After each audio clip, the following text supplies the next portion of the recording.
everybody! Welcome back to another episode of It's Called a Podcast, Sweetheart. I'm Andy Lagopus, joined with me as always by the ever-lovely Pink Star. Hello, so nice to be here and so happy that Andy Lagopus is back here again because as for those who don't know, last episode I was by myself with our special guest Skull. Yes, sorry about that. Things got really crazy all of a sudden. But I'm glad y'all were able to hold down the fort. And also, I hope our viewers like the new intro. Yeah, it was a new music. It was really we had to what do you call it? We had to iron out a bunch of details and stuff, but in the end, it worked out great. Yeah. Big shout out to AJ for making the new music. Thank you so much. Yes, just remembering that thank you to all the patrons who've been supporting this project at ZNN. So thank you for all of you. And remember, for those who don't know and you maybe want to support this nice project, you can go ahead to our patron ZNN. And also checking out our website, Zootopia News Network, for everything news Zootopia.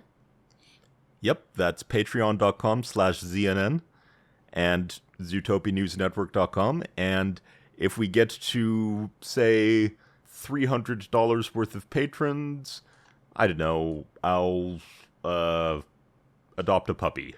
I don't know. Don't hold me to that. I don't have the authority to do that in my place of living. Uh-oh. But I want to. I would if I could. All right. Well, hopefully it's more about using that money perhaps for, I don't know, maybe CNN merge, perhaps. I don't know. But that will be a topic for another moment. We're working on some stuff. We're working on things. We've got things going in the background that I think people will very much like. Especially around Christmas time, because this will be the one coming out in December, so keep your eyes open and on the lookout for some special things that might be good stocking stuffers. Who knows? Oh yeah, talking about Christmas, precisely about the recent news about Zootopia. It's already available, the new HOPPS calendar for the 2025 edition. So you want to check out more details about this calendar, go ahead and check out our website. The Wild Hops Community Calendar is a collaborative art piece. Well, basically a new art piece every month from a distinguished artist within our community, and it has adorned my wall for the past, 5 years now? So, I love them, I highly recommend them, and go pick one up for yourself if you haven't already. We're not part of that ourselves, but we fully support it. Yes, and also other news that we have is that a few weeks ago, we had the D23 Brazil edition. And there were more news about Zootopia. We got to see a bit of an animation about this new character called Gary the Snake. And it was really interesting to see how the animation for this particular character, you can see the expressions on his face. But it's obviously just a sample. We'll have to wait until the final product to see how he is going to be introduced in the film itself. But not only that, it's also been confirmed that Shakira will be reprising her role as Gazelle, and there will be a new song for the movie. Shakira. So yeah, it's gonna be a new. Let's see how well it's gonna overcome, try everything, but it will be quite a task because, try everything with the classic. Yeah, let's see what the music producers will come up with for this new song. Hey, if anyone can come up with something incredibly catchy that will be stuck in our heads for years, it's Shakira. Yeah, she is very well known for that. So let's just wait for any new release, maybe in a future trailer or Well, perhaps not in a trailer yet. We'll see. We'll see. We'll Oh, be keeping our eyes out. And huge thank you to Nami Vi for being our reporter on the ground there. okay, now let's go to the main topic, shall we?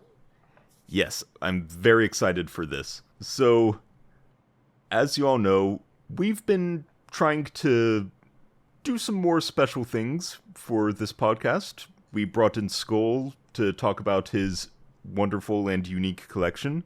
We've brought in a guest who used to work at a Disney park. But this time, we have probably our most distinguished visitor yet. Coming at us from the University of Melbourne, we have with us here today Professor Emeritus Leslie Holmes. Professor Holmes has been studying corruption for several decades now, and especially police corruption. So, with that in mind, who better to talk about Zootopia with? Professor Holmes. Oh, good morning or good evening, because you're in North America and I'm in Australia. We've got different time zones. Well, hello then to everybody, and thank you for that very warm welcome. I don't really deserve it, but it's very kind of you, and I look forward to trying to answer your questions. Oh, please. So, we watched the movie with Professor Holmes for the first time just yesterday, and he had some incredible insights, and we cannot wait to get into the weeds with him on this. Yes. To start off, Professor, can you give us a bit of background into what specifically police corruption entails, just so we're all operating on the same set of definitions? Okay, well, let's start with corruption. There are two main approaches to corruption, and I'll explain which one I prefer. One is the more common one, which is its private abuse of public office. And the emphasis there is on the word public office. So we're looking at state positions, and that would include the police. In contrast, the world's leading NGO for dealing with corruption, Transparency International, changed its definition at the beginning of this century to entrusted power. In other words, removing the reference to public officials and broadening it to entrusted power. And the reason for that was that they wanted to include purely misconduct purely within the private sector. So, for instance, things that I would tend to call corporate misconduct or corporate misbehavior, miscreancy. It depends on exactly crime. Sometimes it depends on what it is. So that's the first thing. So we'll be using, or I'll be using, the narrower definition, which is private abuse of public office. The police, for our purposes, will just be state offices. I'm not looking at private police forces, which perhaps unfortunately are growing in the world today. We'll just be looking at what most people think of as the police, namely those run by the state. And because you're in the US, I have to explain that by the state I mean both federal level and state levels. We in Australia also use the term states for the component parts of the total of the state, and Right. I wish we would all use the Canadian approach, which distinguishes between the state and provinces. But anyway, we won't go down that line too far. So Yeah. by police corruption specifically, again, specialists disagree. There's a very influential man called Maurice Punch, who would include things like sexism, homophobia, and excessive use of violence. Now, all those are misconduct by the police, by police agents.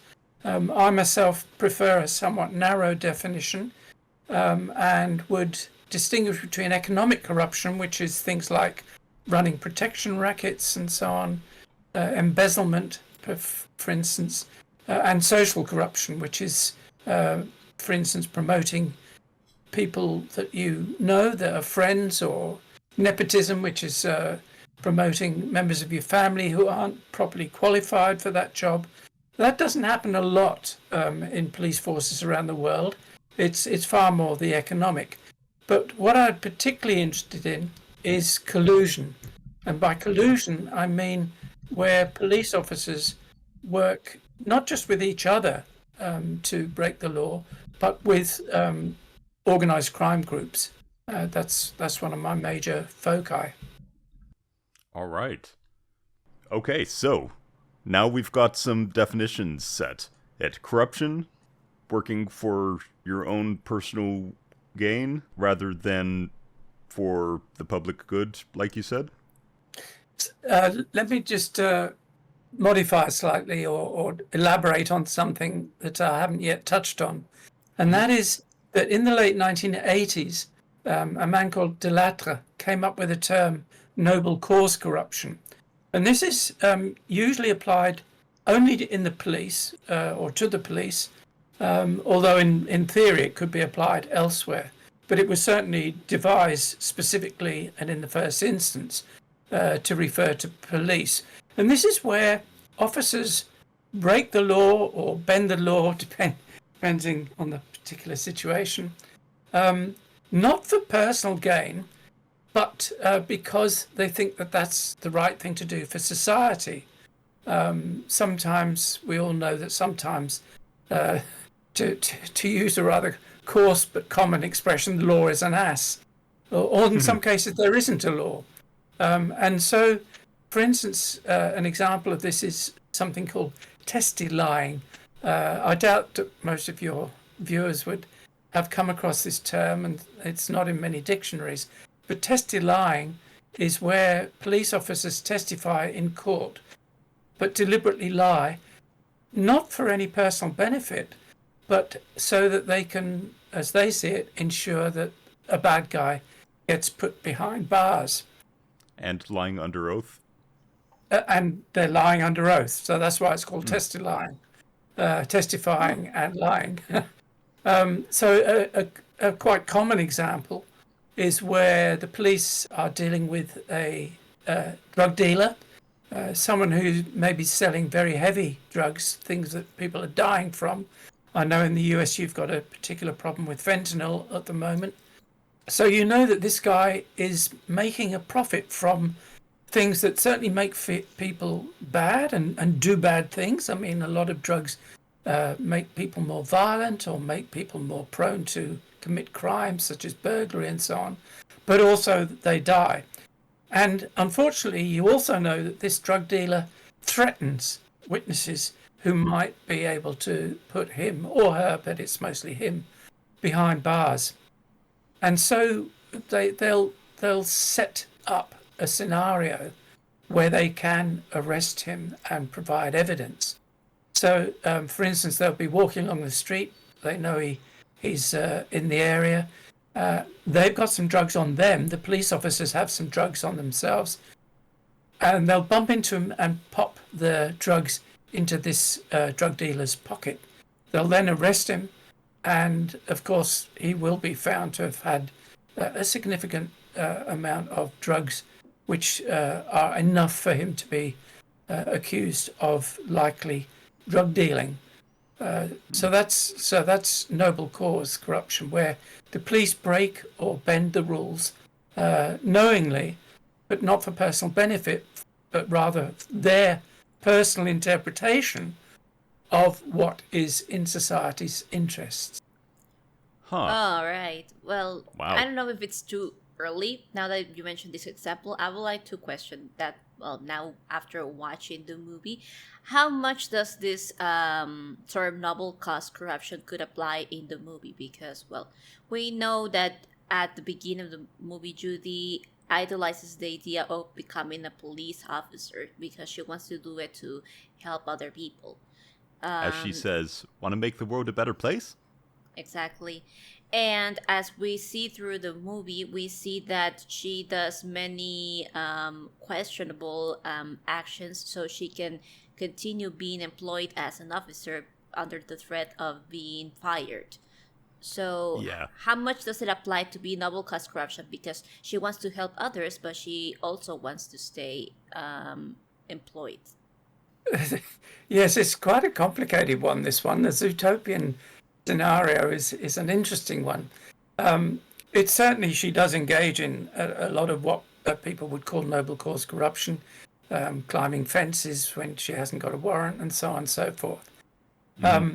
As you point out, she also wants to stay in the police force, but she's not staying in the police force. She doesn't want to stay in the police force for personal gain as such. She remains committed to wanting to help society, to do the right thing for society. And Right, in she's that not sense, selfish in her desire to keep her job. She wants to keep her job so that she can do the most good for the most people. correct. And that's why some people don't like the term noble cause corruption. There are big names in the field. There's a man called John Crank who sees all forms of noble cause corruption as still definitely corruption, whereas I myself would take a what you might call a more grey approach, in the sense that I don't see these things in black and white terms. I see them as shades of grey, and in Judy's case, as I say, I remained convinced by the end of the movie that she was doing things for the right reasons, even if she was doing the wrong things. But there are cases in the world, as you know, one of the countries I specialize in is Russia. And in Russia, I've got evidence in a book I wrote of police officers, of people wanting to join the police and paying bribes to be admitted to the police force so that they can then acquire a lot more money in terms of bigger bribes. They paid us, if you like, a smaller bribe in the hope of getting a job where they can then more or less make a career of obtaining bribes. And that's a very different form of, they are definitely doing it for their personal benefit. Oh, absolutely. Pay to play bribery job. Huh. Yeah, I mean, it sounds unbelievable to many people. It sounds ludicrous to us here in, like, the US, and, well, okay, maybe it doesn't sound too ludicrous to you, Pinkstar. You're in Mexico. Yep. It's a bit of a problem there, right? Yes. Like, well, we were discussing also this when we were watching the movie about how here it's very common for between the organized crime and for people on the police and such to deal as in, exactly bribe people so they can be threatened to be killed at the end. So yeah. Right. It's that saying, what was it? Plato y plomo? Plato plomo. Plata plomo, yes. Plato plomo. So, Bribe or bullet. yeah, as literally silver or lead. But in order to keep up the alliteration, the English translation is usually given as a bribe or a bullet. This is, we haven't really explored much yet the reasons for corruption. We've looked a little bit at noble cause corruption, but if we're looking at just selfish reasons for corruption, many people consider it's just for greed and so on. But as we've just touched upon, this silver or lead or bullet or bribe highlights the fact that in some countries, and Mexico is the one that's most frequently cited. Colombia is another example. I'm sure it happens elsewhere, but the term itself, of course, is Spanish, and comes from Latin America.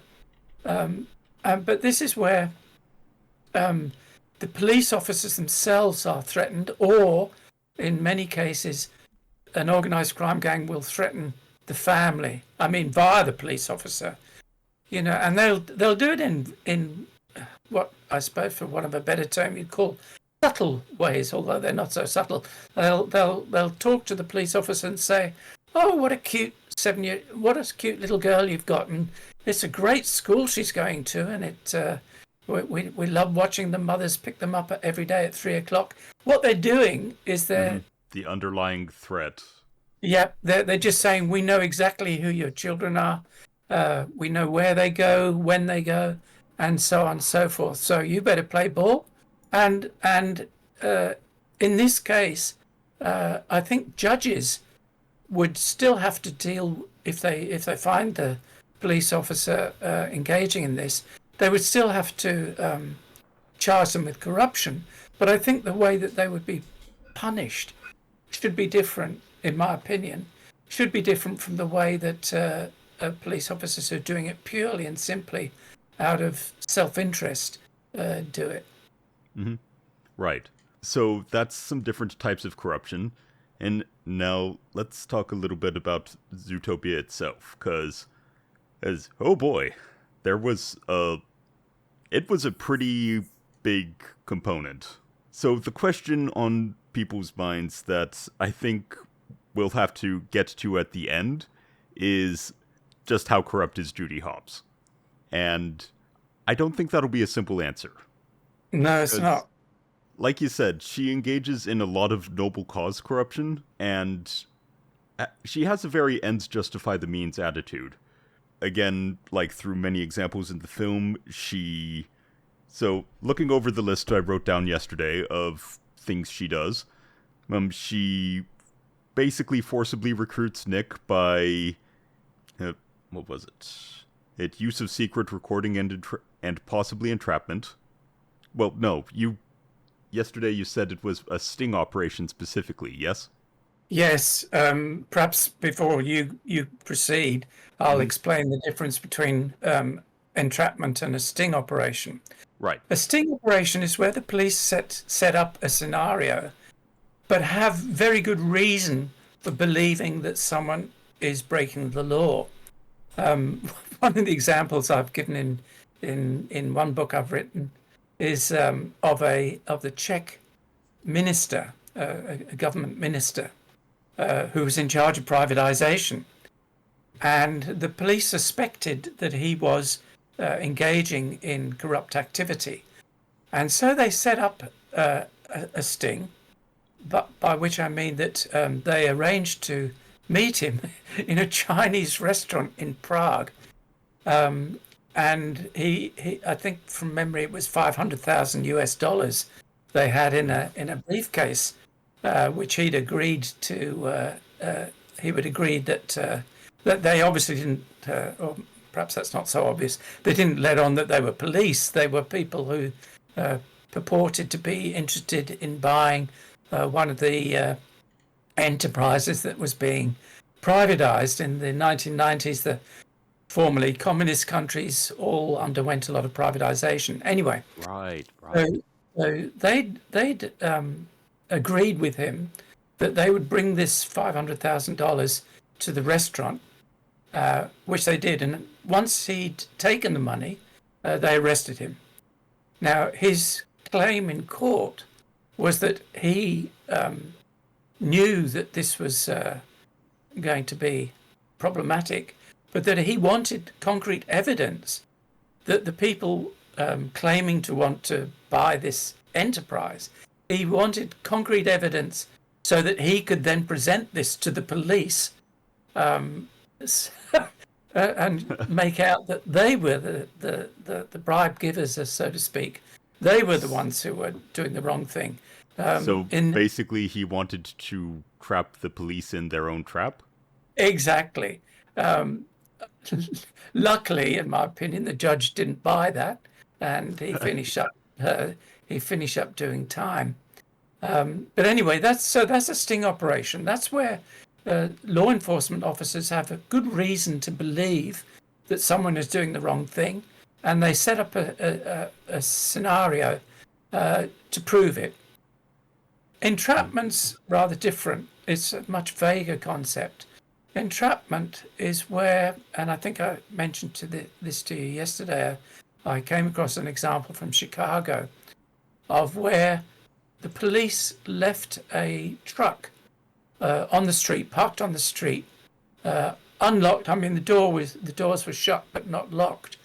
with valuable goods inside. I can't remember offhand what they were. I think may have been tape recorders and televisions, electronic goods. And people walking by would see these, and not having gone out that day with the intention of stealing anything, but being tempted. And that, in many jurisdictions, is illegal. Some countries, such as Sweden, unless they've recently changed it, Sweden does not allow either entrapment or sting operations. But the Netherlands is a country that used to ban both of them on the grounds of human rights and civil rights. But the Netherlands has changed its policy. It still doesn't, again, unless they've recently changed it and I've missed it, but they've certainly, until recently, certainly did not allow entrapment, just randomly tempting people to steal or break the law in other ways. But they do now allow sting operations because they've come to the conclusion that this is one of the best ways of getting concrete evidence on people that, they don't target just randomly, which entrapment can be, whereas they must have good reason for running a sting operation. Now, you mentioned Judy and I don't think you mentioned the carrot, but yes, it was the carrot that you're talking about, isn't it? Yes. So Judy finding Nick, threatening him with felony tax evasion and recording his answer, goading him into bragging about his hustles and how much money he makes from it, and then recording that in secret, and then threatening him with felony tax evasion if he doesn't help her. That qualifies as a sting operation? Yes, it does, because she had good reason to believe that he was engaging in criminal activity, or what she interpreted as criminal activity. It's she was a bit biased against him. Well, that's the problem. That's one of the grey areas of police corruption, about bias. We know about ethnic profiling. That's one aspect of it. Now, as I said earlier, people like Maurice Punch would include that as corruption. I myself would not.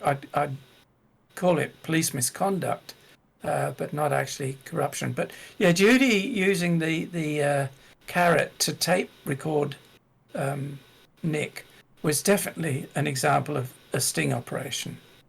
Right, and in a lot of jurisdictions, you can record someone in secret, and some you can't. It's very up in the air whether or not Zootopia is which. I think we can give her the benefit of the doubt and assume that it's a jurisdiction where secret recording is allowed, but at the same time, it's still morally dubious on her part. It is, and it's a matter of human rights, if you like. It's very or mammal rights in this case. Sorry, yes, animal rights. Yes, absolutely. Because a lot of jurisdictions think that the use of wires, for instance, of recording people, or even CCTV nowadays, which have become very popular, that this infringes upon civil liberties and animal rights. I'll get that right.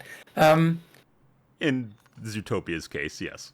Yeah, but the trouble is that we know from a few surveys that I've seen, I haven't seen many, I'll be honest, but some surveys I've seen suggest that ordinary members of the public are quite happy to have various forms of certainly sting operations and surveillance more generally. I think that's probably the generic word I'm looking for. Surveillance, such as CCTV, because they say if you're not doing anything wrong, what's the issue? These are designed to catch criminals, and we want any method, any means to reduce criminality, particularly violent criminality. And it's ironic in a sense. One of the issues about dealing with corruption is that it's actually often more difficult in a democracy than in a dictatorship, because democracies generally are committed to the rule of law, and the rule of law does focus on human rights, and that includes the rights of putative criminals. I mean, they're not criminals until they've been found guilty, but people who've been alleged to have committed crimes. And this is, in my opinion, one of the reasons for the rise of the extreme right, not just in America, but in many European countries. We've got a little bit of that in Australia, not much compared with most countries. That people just want the state to come down much heavier on criminals. More authoritarian. Yeah, more authoritarian. And that would include giving the police and allowing the police more leeway to engage in not necessarily what I would call corruption, but maybe noble cause corruption, which is, as I say, bending or breaking the law, but allegedly for society's good.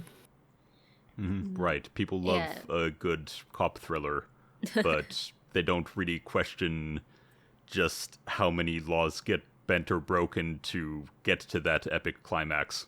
Yes. No, that's right. I have mentioned black and white and grey corruption, and if you'll allow me, I'll just elaborate a little bit on that.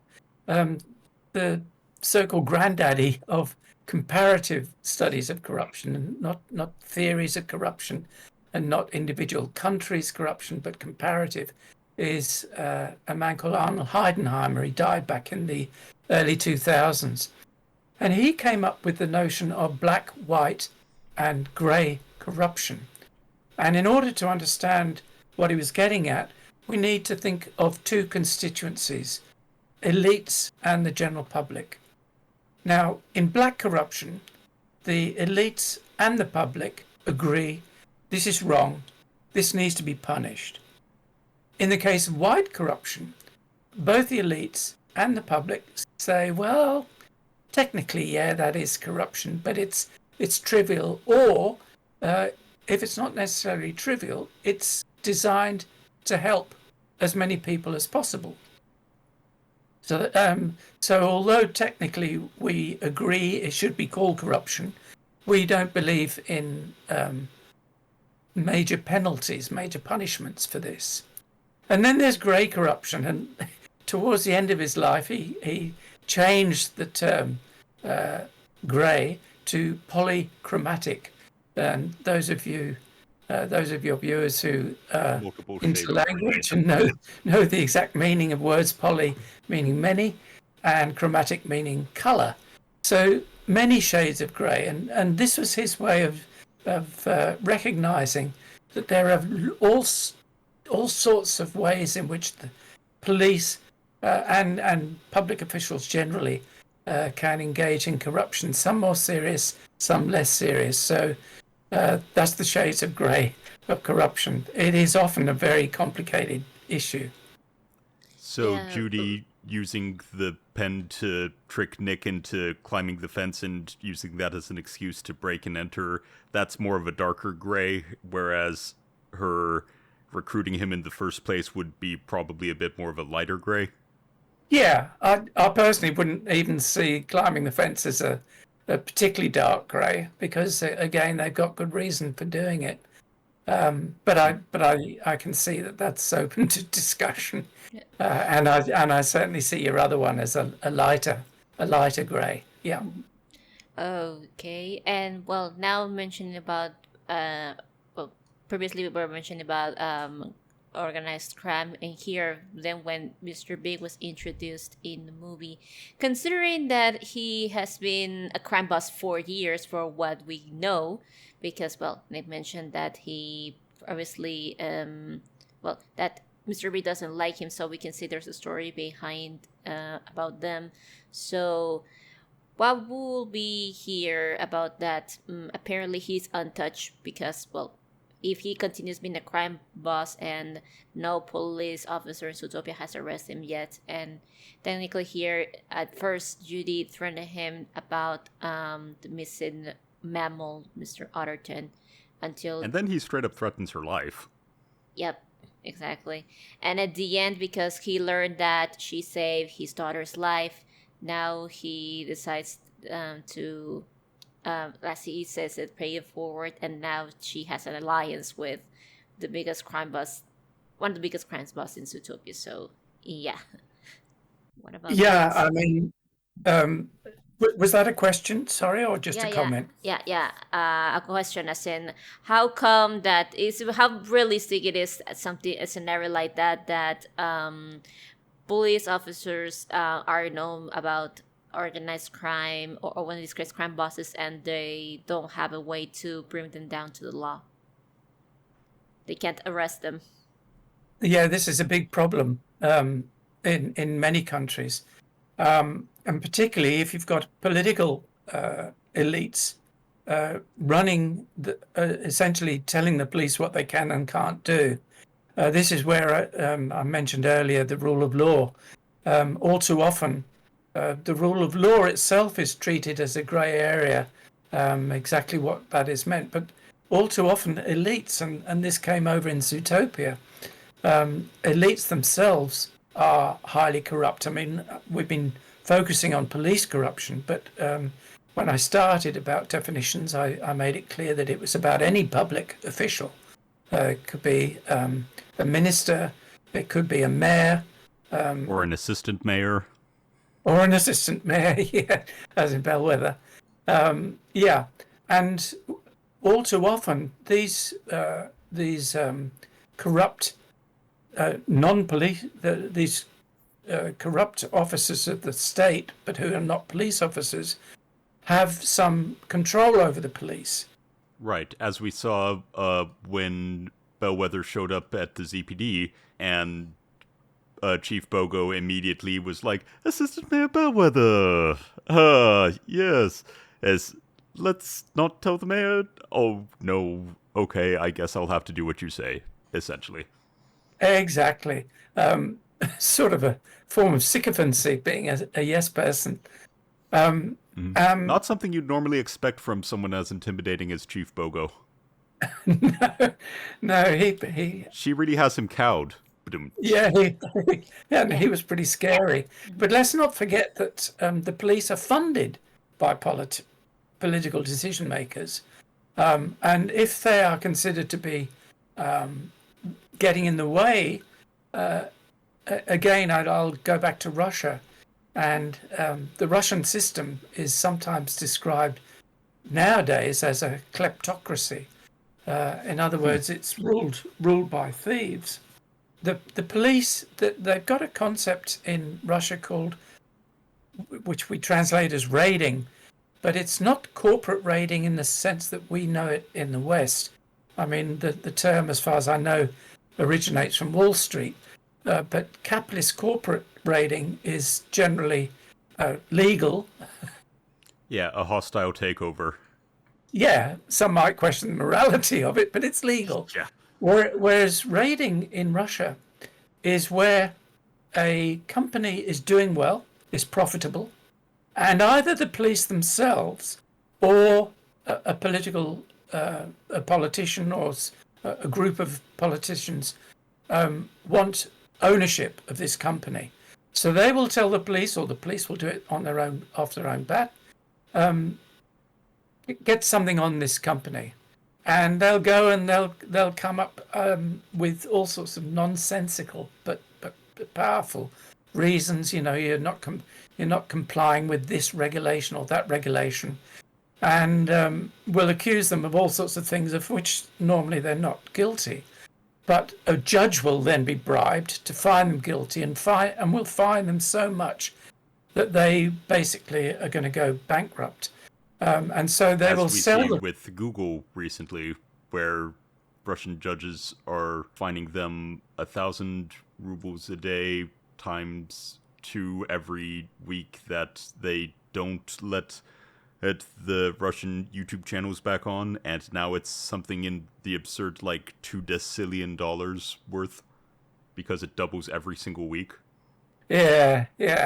The judiciary in Russia leaves a lot to be desired, to be absolutely frank. I think there are problems in most countries, but the Russian judiciary It's and law especially enforcement egregious there. Yeah, it's particularly bad there. And So yeah, blatant. so then the either the police or the politicians will be able to buy this company at a knockdown rate, at a ridiculously low figure, and they've acquired a new source of income and profit. Now, other countries aren't quite as bad as that, I'm glad to say. I mean, relative to its level of economic development, and I stress that, relative to its level of economic development, according to Transparency International's Corruption Perceptions Index, which comes out once a year, has done every year since 1995. According to that, Russia is the worst, the most corrupt country relative to its level of economic development. I keep emphasizing that. There are much more corrupt countries, but they're developing states, or what people used to call third world states. Right. I think it's politically incorrect to use that term now, but developing states. All right, and like we saw all sorts of civil servant corruption in Zootopia as well. The mayor was like kidnapping mammals in order to hide their affliction as he perceived it, in order to prevent a panic, which I guess could be considered noble cause. Yeah, I can see that you could argue that. But bellwether, absolutely personal gain. Yes. 100% classic corruption. Correct. Yeah, I don't. Bellwether, that was not noble cause corruption. No argument there. No. One of the interesting things about the animals that they were collecting was, and yes, this yet again gives us a grey area, is this notion of predation or predatory. Because at one stage, Judy thinks that it's, or implies that it's predatory animals, which are criminals. And then, of course, we find that that's not clearly the case, because foxes are predatory. Anyone who's got a chicken run will know that. And yet he eventually becomes a police officer.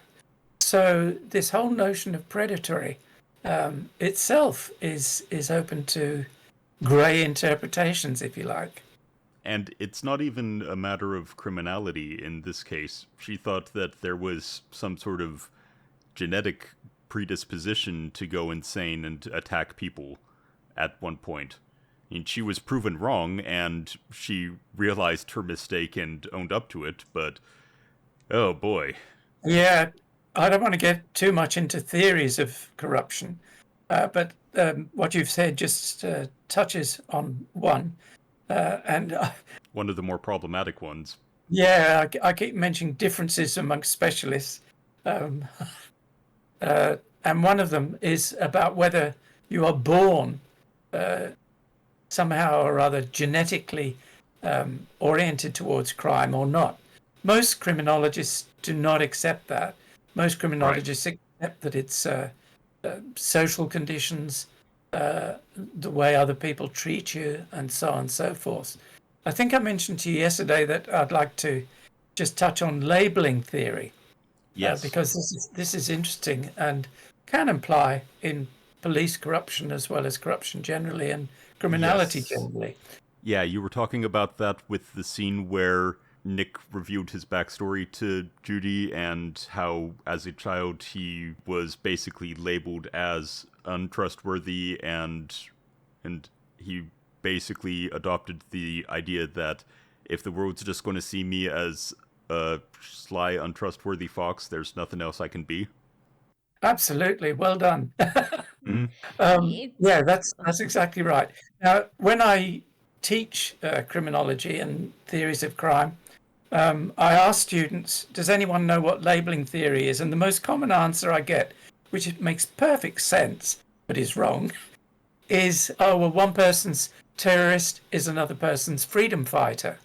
And as I say, that is a very sensible answer. Unfortunately, it's wrong. That's not what labeling theory and criminology is about.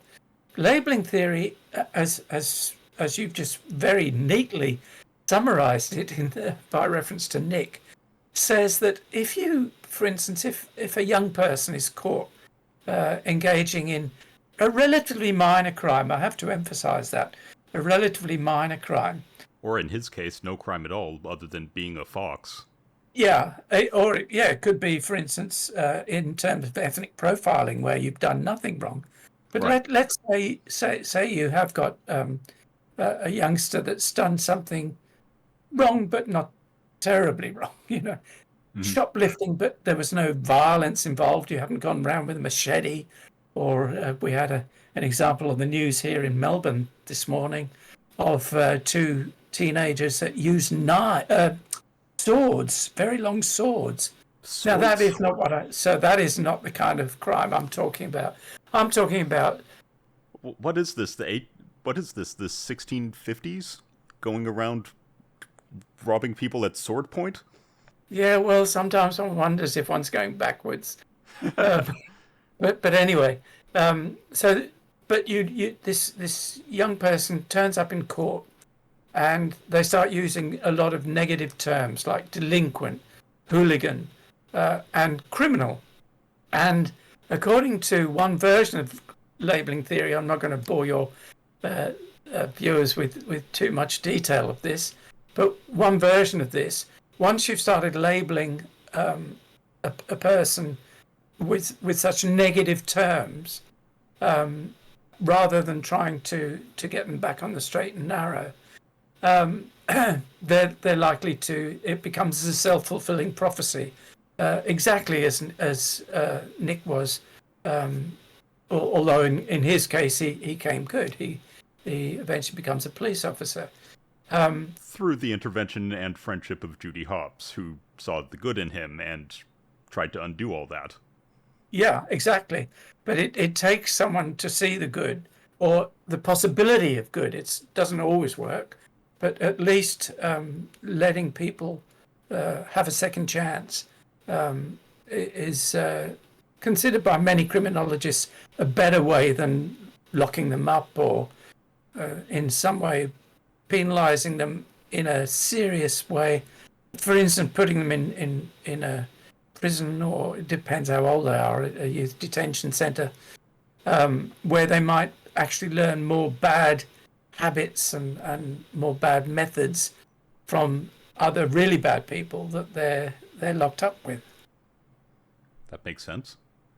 Now mentioning about something I was thinking earlier about the whole thing about Mayor Lionheart hiding the fact that he was actually locking in these missing mammals because of their weird behavior as acting as savages to not cause a commotion in the city of why they're behaving this way.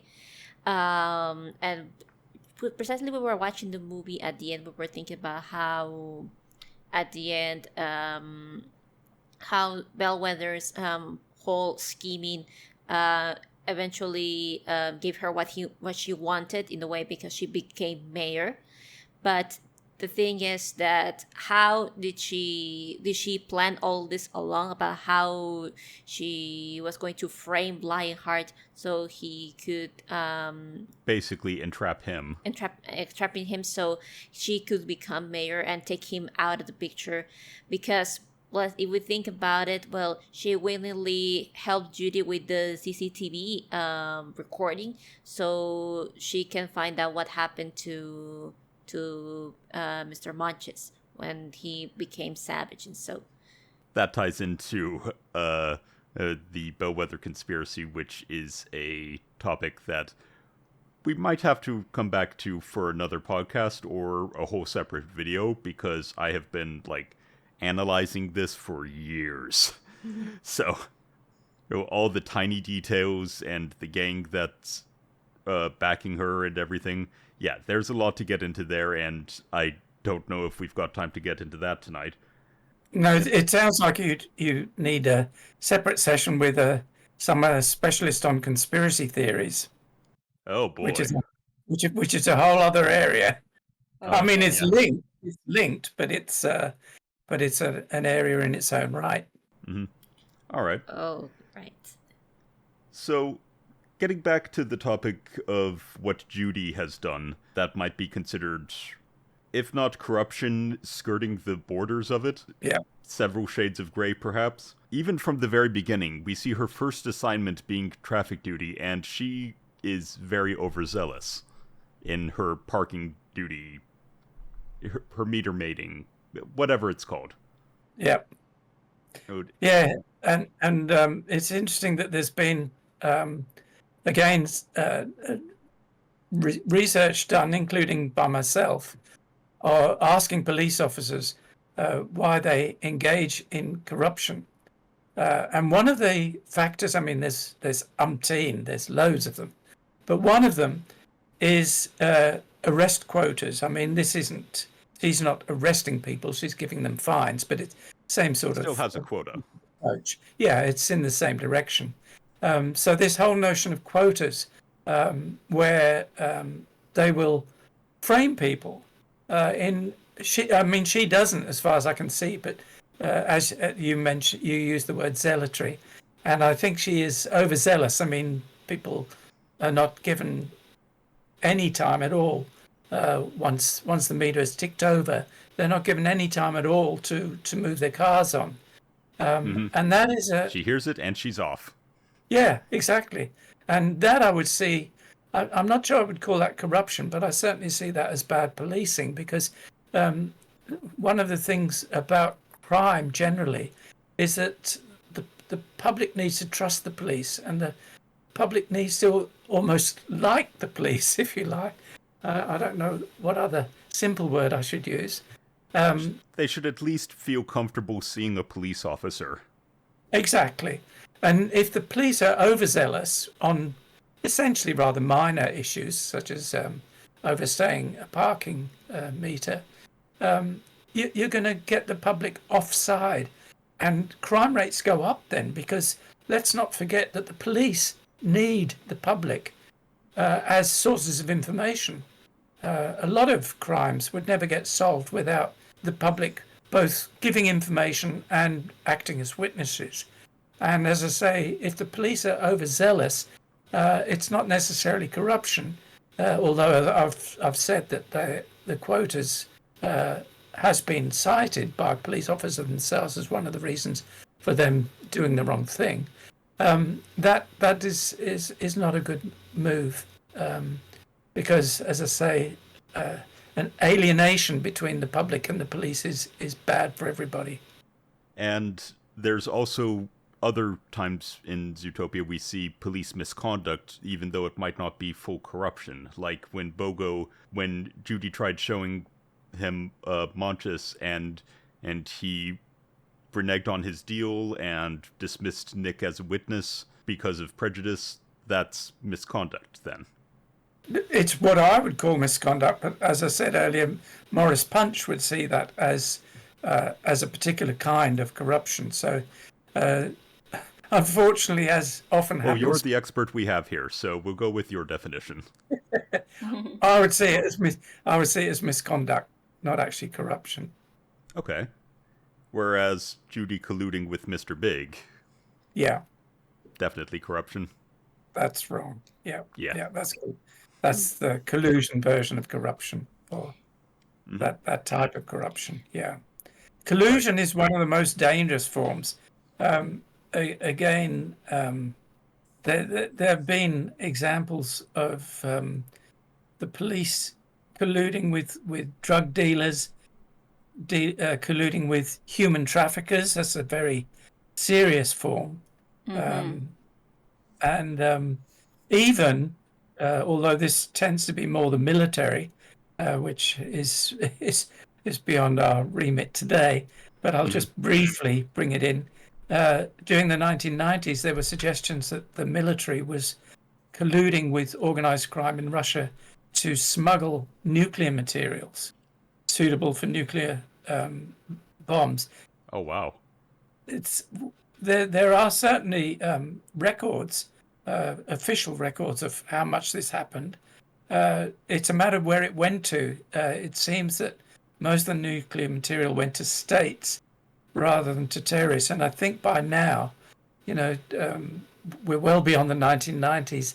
And I would like to think, or maybe I'm just being an optimist, I would like to think that by now, if there were nuclear materials being smuggled to terrorists as a result of corruption, then we would have seen dirty bombs, dirty nuclear bombs by now. Yeah, let's hope that that's not happening. Yeah, let's just hope that that was exaggerated, or that it was to states, which itself is. I mean, we're seeing at the moment the Russians repeating their threats. We'll have to hope that they're just threatening and not actually doing. Right. But another example of, say, a military organization colluding with a criminal organization or terrorist organization, maybe perhaps like CIA working with drug cartels.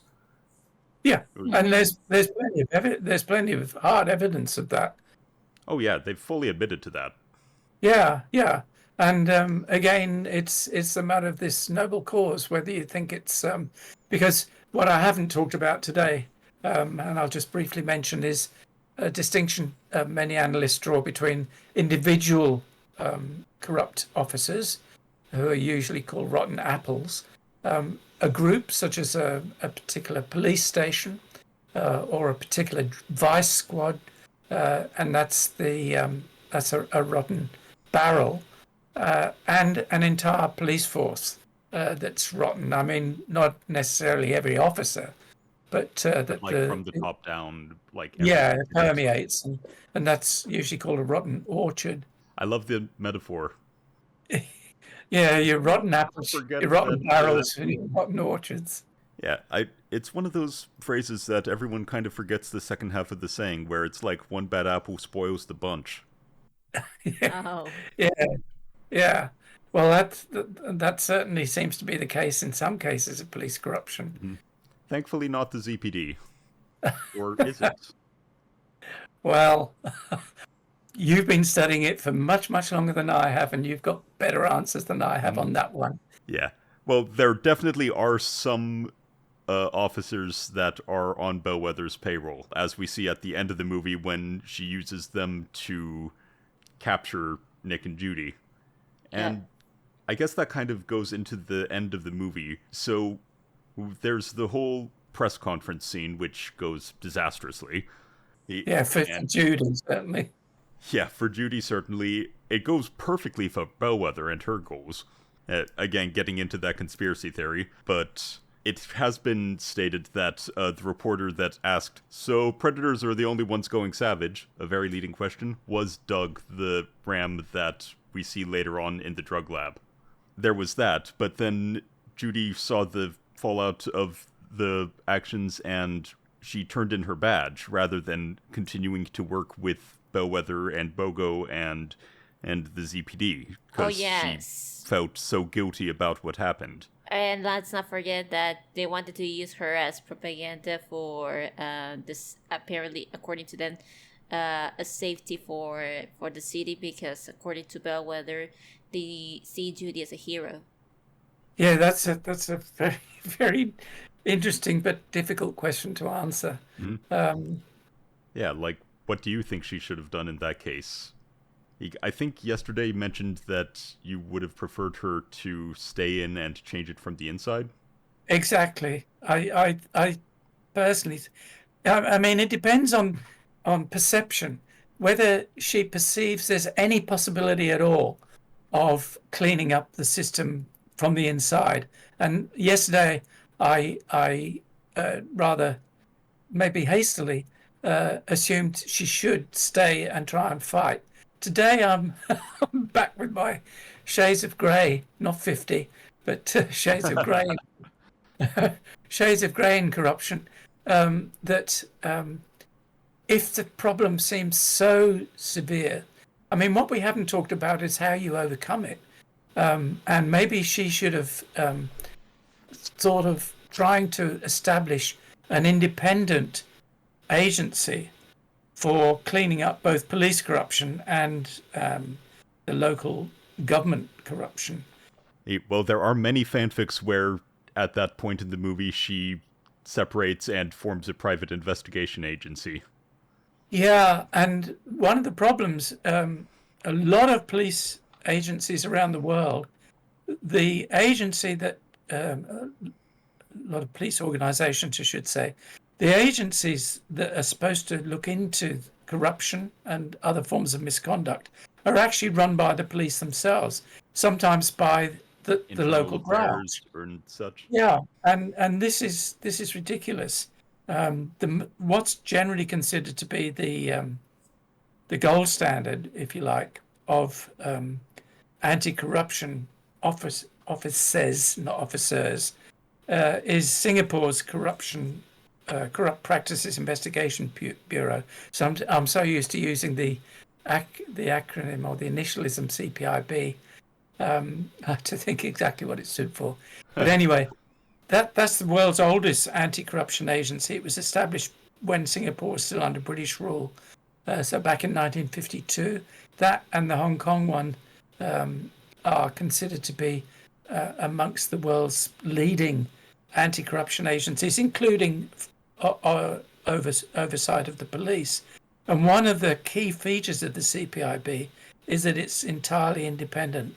It answers only to the, now from memory, it's the Prime Minister, unless the Prime Minister, him or herself, so far it's always been a him, I think, unless the Prime Minister himself is under investigation, in which case the CPIB is directly answerable to the President. Okay. And this is all too often police investigating themselves. And yeah, too often it's we investigated ourselves and found we did nothing wrong. Yeah, exactly. And that's happened in this country, in Australia. Fortunately, it's been overcome to a large extent. I wouldn't say entirely, but at least the problem has been recognised. And as I say, it hasn't been entirely overcome, but we're moving in the right direction. And that's something that maybe Judy should work on. Right. Though I guess in her case it was more personal guilt rather than, like, feeling that the institution was corrupt. She had no idea just how deep the whole thing went when she left. Yes. Yeah. By the end, though, she knows. Oh, by the end, yeah. But she rejoins and is working with she's back in the station. She's working with Bogo, and Nick has gone through the academy and she's giving the speech at the police graduation ceremony. Yeah. So she's obviously doing pretty well for herself. Yeah, and her relationship with Bogo's an interesting one, isn't it?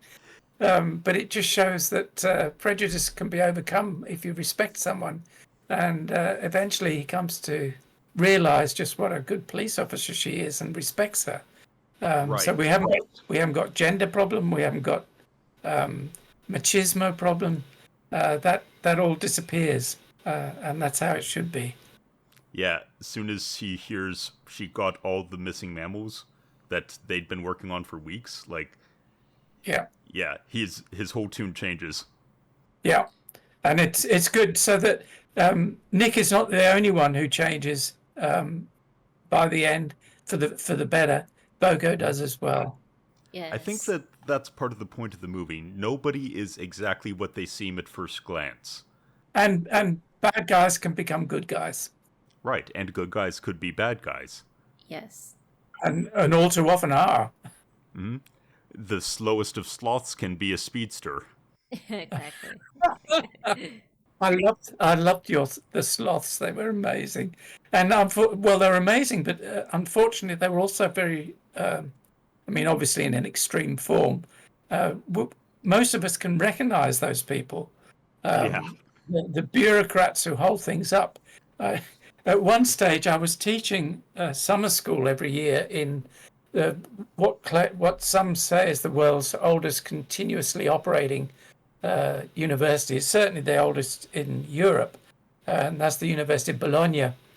And everything I did, or almost everything, took ages and was very bureaucratic, except when I had to get a tax file number, because Of course. the authorities wanted me to pay my tax in Italy, not in Australia. And it took minutes, literally, in the local town hall to get my tax file number. Whereas here in America, like, taxes are a bureaucratic nightmare. Yeah, and I gather they're somewhat unfair. It's confusing. The IRS seems to know how much we owe them, but they won't tell us. We have to guess, and then if we get it wrong, they charge us.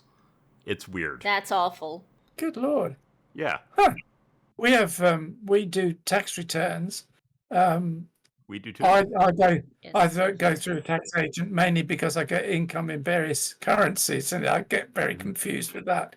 But I've always Well, found yeah, the we tax started people online. here fair. And Mhm. yeah, no, one of the unfair things about American tax system, as I understand it, is that if an American goes and works in another country, they still have to do a tax return to the United States. I have no idea on that, but it sounds like something the IRS would do. They don't actually tax you if you say you're in a European country and you're paying tax there. You don't actually have to pay tax to the IRS, but you do still have to report exactly what you earn. Yeah, Which that's- I don't know other countries that do that. I don't know. Maybe lots We're of countries. we're weird in a lot of ways.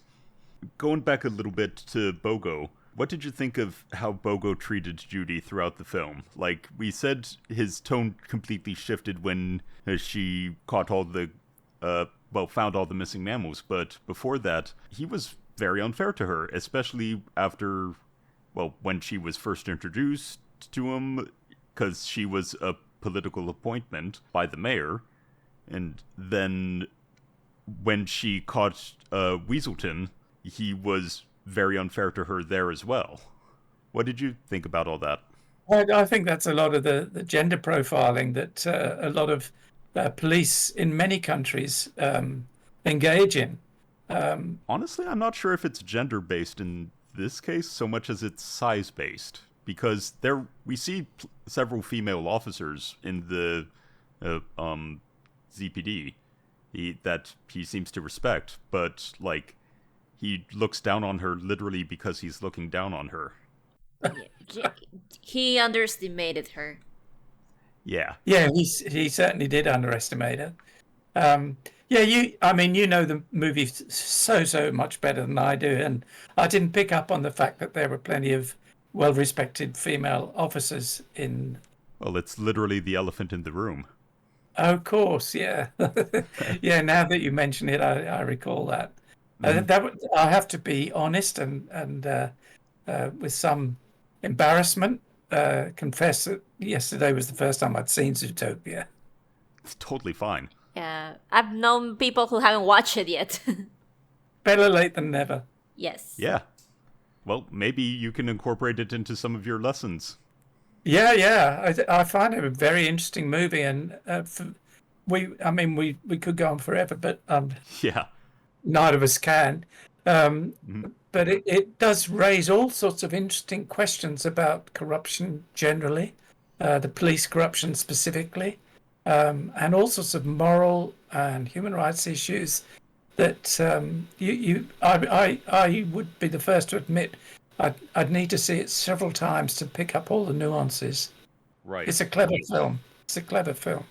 It is. It really is. One last thing I wanted to ask before we wrap things up. At the end of the movie, Judy is not a police officer, but she basically conducts an investigation as if she is. Is there, like, an argument for necessity of need? Like, that she didn't feel like she could go to the police in that case? Because... Yeah, I mean, we're back to this issue of where does one draw the line? I mean, we've got the concept of citizen arrests, for instance.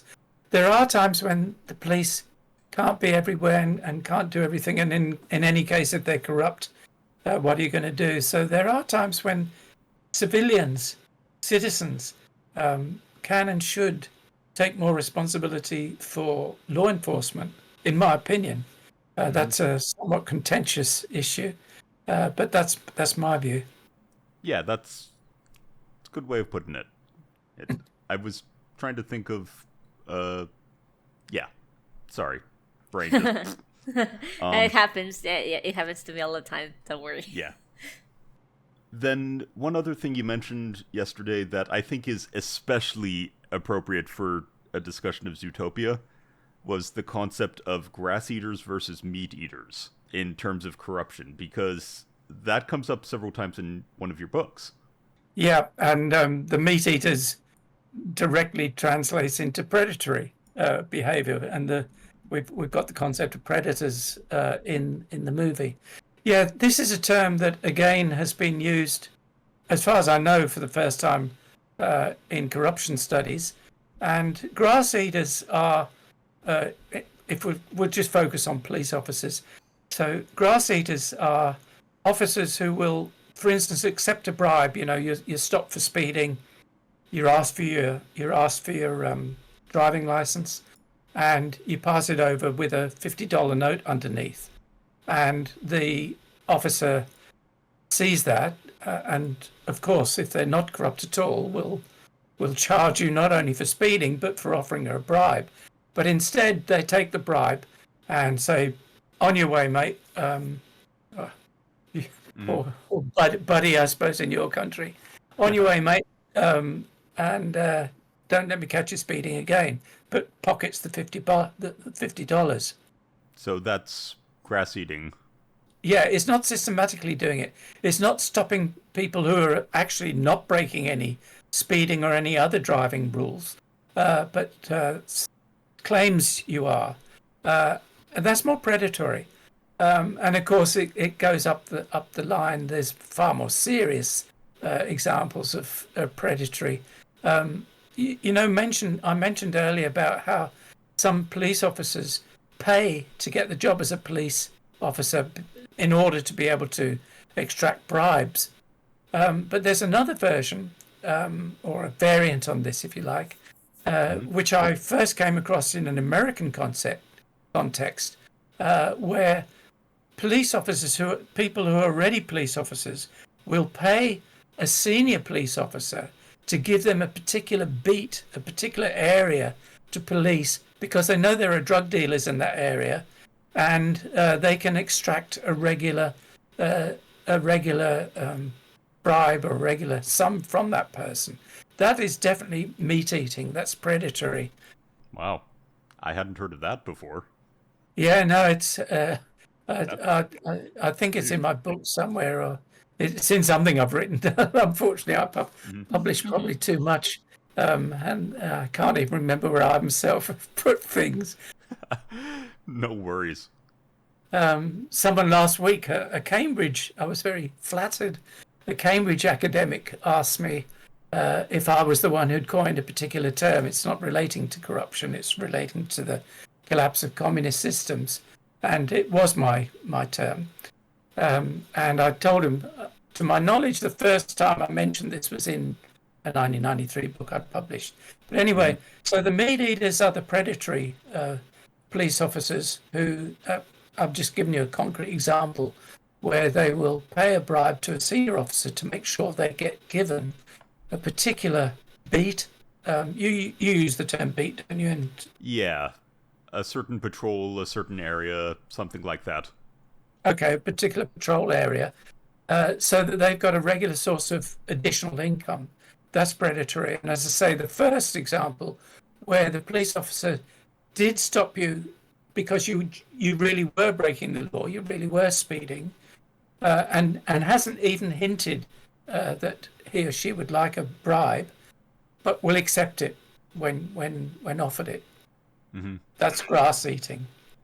Okay. And I'll admit I may have accidentally done well, no, like he cop pulled me over for speeding, and I accidentally pulled out my credit card on instinct. But then I was like, wait, wrong thing. And I handed my license over instead. Be interesting to see if police officers ever carry those. I don't know what they call those Like card a readers. stripe or a square thing. Yeah, we've just had an They interesting. take Venmo.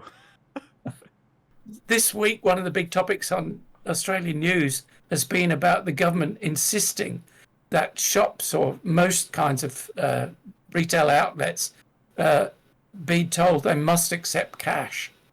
Not all shops and not all restaurants, but most. And this is very interesting because I myself prefer to use cash because on the grounds that the more times I use cards or swipe, the more opportunities there are for being hacked. Right. But of course, there's. Yeah, I do some cybersecurity stuff. I'm fully aware. Yeah. All right. Well, Pinkstar, do you have anything else to add or ask? Well, as we have mentioned previously, there is going to be a follow-up for this movie. Will you also consider to watch Yes. There's a sequel in the works. Oh, okay. Yes. If I'm still around, I'm an old man. It'll be around next year. Oh, okay. I'm hoping I'll still be around next year. All right. Well, in that case, that reminds me. Man, I wish we had more time. So, what sort of advice would you give to Disney as they are writing Zootopia 2? Because when the first one came out, it was a very different climate in terms of people's feelings towards the police and corruption and such. And going into this in the current day and age, what sort of advice would you give to Disney? I would first ask whether it has to be about the police, because corruption can also refer, obviously, to politicians at all levels. I don't mean just federal level. And I'd be interested to know whether Zootopia, whether the producers and directors of Zootopia would be interested in looking more at public officials other than the police. That would be a question I'd have for them, because I think nowadays, I won't start naming names in the era of slander and libel and so on.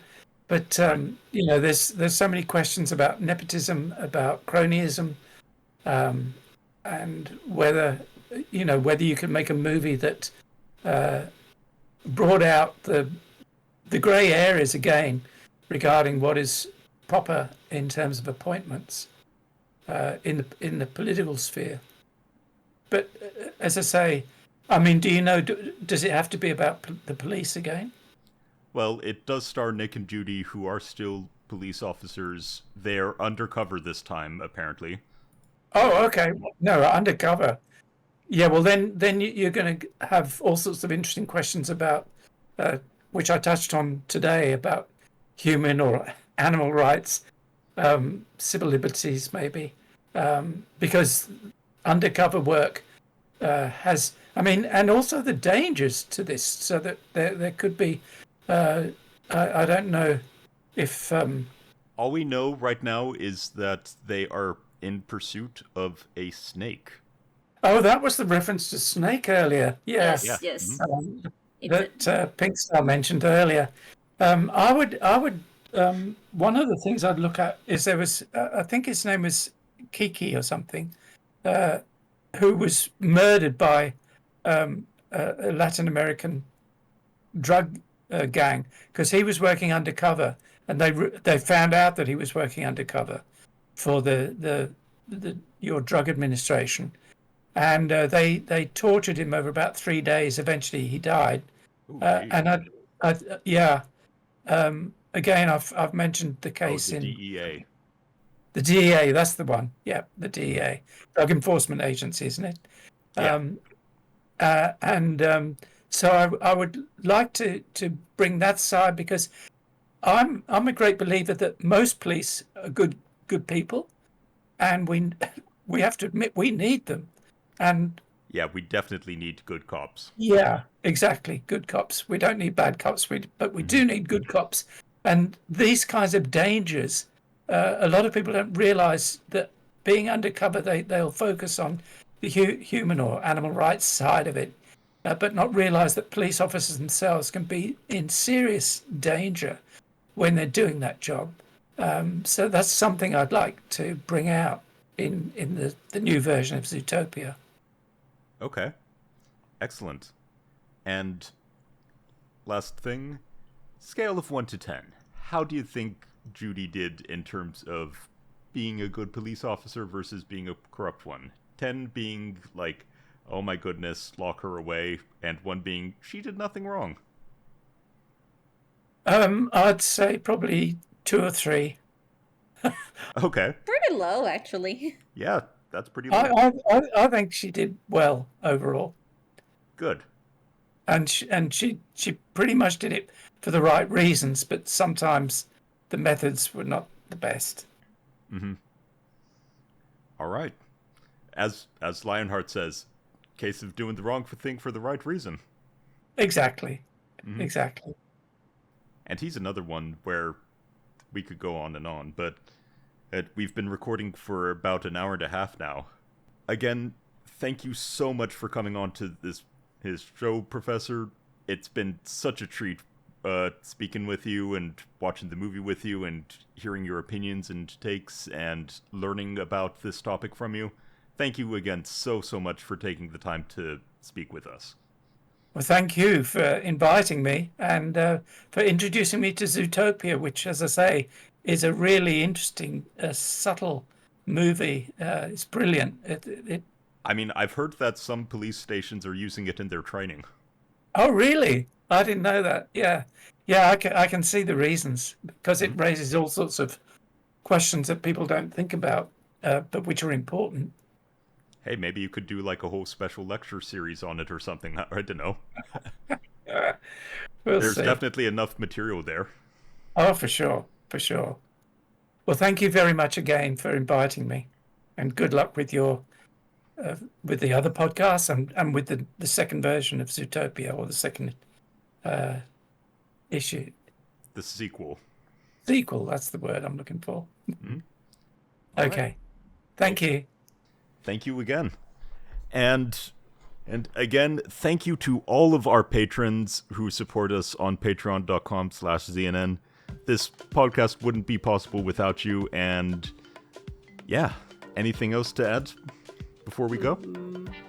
Well, once again, thank you, Professor, for being a special guest for this episode. It was really fascinating, this topic about police corruption. And we certainly learned a lot with this topic.